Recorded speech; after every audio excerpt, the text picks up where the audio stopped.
the reward for killing Jesus. God sent his son to earth, and they killed him. Both the righteous and the unrighteous participated in this. The Romans nailed him to the cross, but the Israelite priests and the people set him up and said, crucify him, and sold him out, and even his own follower Judas sold him for 30 pieces of silver. So those two groups, the righteous and the unrighteous, represent everybody on earth. So what we're having is, in the New Testament, the whole earth was guilty, according to New Testament, of killing God's son. They whipped him, right? So they flogged him, bruised him badly, put a crown of thorns on him. He was bleeding like crazy. They took his garments. It said they parted his garments. They nailed him up to the cross, and he could just barely be trying to get some breaths up there, one breath after another. And after all of that, they even tried to break his leg. But it turns out that they just pushed a spear in his side. So God's Son, the divine one, the unique Son of God, according to the Old Testament, there is no other son like this. David might have been a son of God. Israel might have been called the son of God, Solomon, and so on. But there was no son quite like Jesus.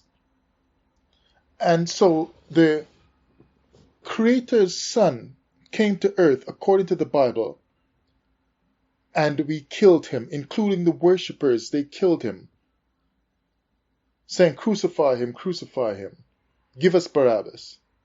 So God's Son comes to earth, and people kill him, and now you get a message that you can be saved if you just believe.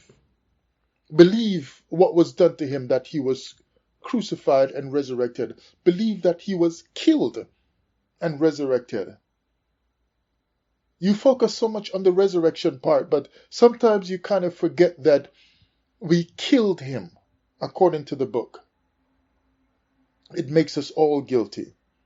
So we killed God's Son, and the reward that God gives for you killing his Son who comes to earth is that you will walk on streets of gold. You kill his Son, and you will get a big mansion in heaven.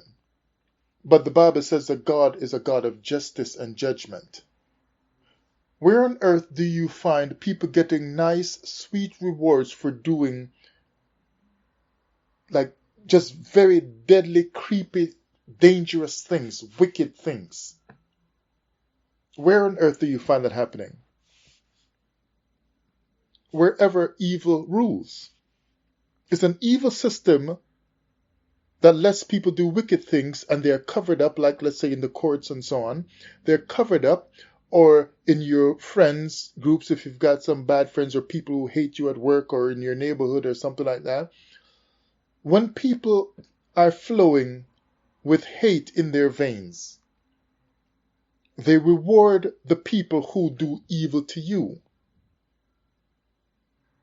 And you're telling me God is the same as this, where he rewards people according to New Testament promises, that if you just accept that this deadly, brutal beating and sacrifice and killing and slaying of his Son who came for a visit to earth, if you just accept and receive that that was a good thing to do, you will get to walk on streets of gold with your own crown, although you might cast it at his feet later.